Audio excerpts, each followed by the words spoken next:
Let's talk about reading Middlemarch by George Eliot.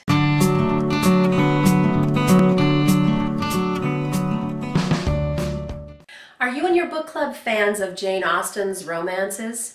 Then I think you'll love George Eliot's novel Middlemarch.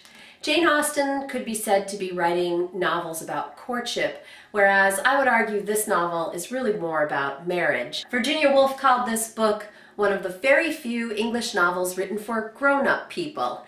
And the introduction to this particular version was written by a literary scholar who calls George Eliot the first true psychological novelist. Unlike Austen, Eliot is willing to take on some larger issues of politics and science and art and religion. But don't let that deter you. This is actually a very readable novel and a really enjoyable one, rich with characters and complex questions about our existence. One of the first things you need to realize before you read Middlemarch, if you don't know already, is that George Eliot was actually a woman. Her name was Mary Ann Evans, and she was born in 1819 in the Midlands of England. She was highly educated and a quite unconventional woman for her time. The second thing you need to know is that the novel is set between 1829 and 1832. Even though it was written later in the early 1870s and published in a series, Eliot was looking back at what she saw as a turning point in British history, and indeed it turned out to be a turning point.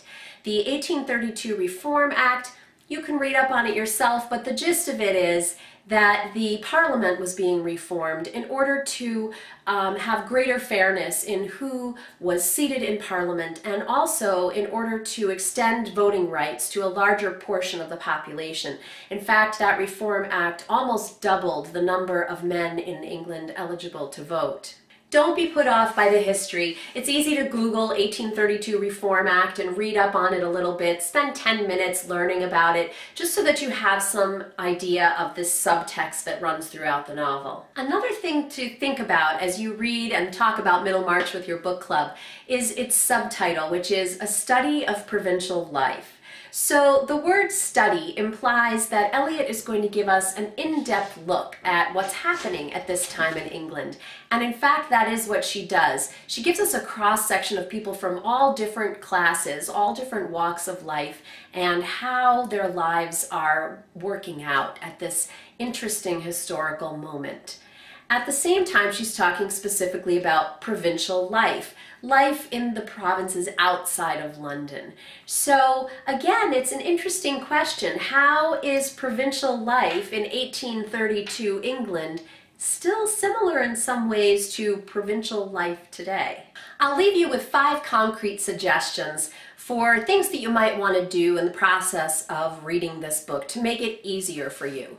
So the first thing is, break it up into 2 sections. Lots of book clubs meet monthly, and I would recommend giving 2 months to Middlemarch. This particular edition of the book that I'm reading runs to 785 pages, so it's probably a 2-month read for a lot of people. And that'll also give you enough time to talk about the novel in more rich detail.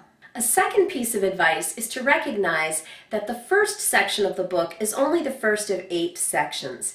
It's called Miss Brooke, and it sets us up with the story of Dorothea Brooke, who is indeed an important character in the novel, but she's not really its protagonist. There are a number of other characters that are going to emerge later after that first book as being really just as important as Dorothea. So don't be thrown when you get to book 2 and are suddenly thrown into the story of Lydgate instead.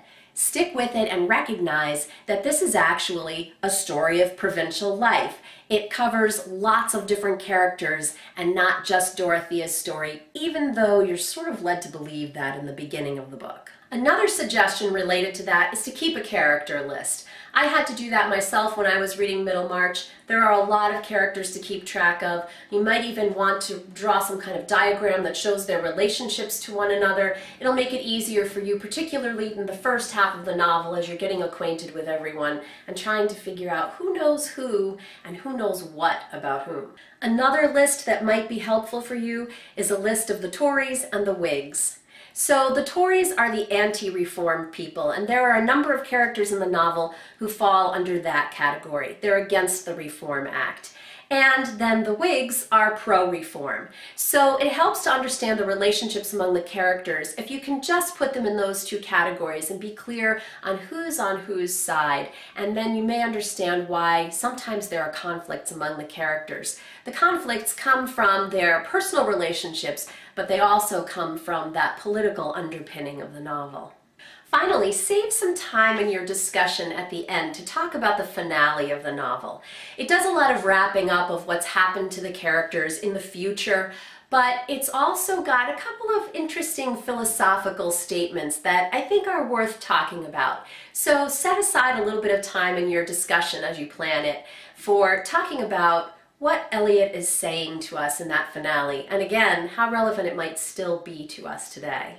Middlemarch is a great big book, but don't be intimidated by it. I hope these suggestions that I gave you will give you the incentive to try this with your book club. It's a really great read. It's one of my favorite classic novels of all time, and I hope you'll give it a try. Read on!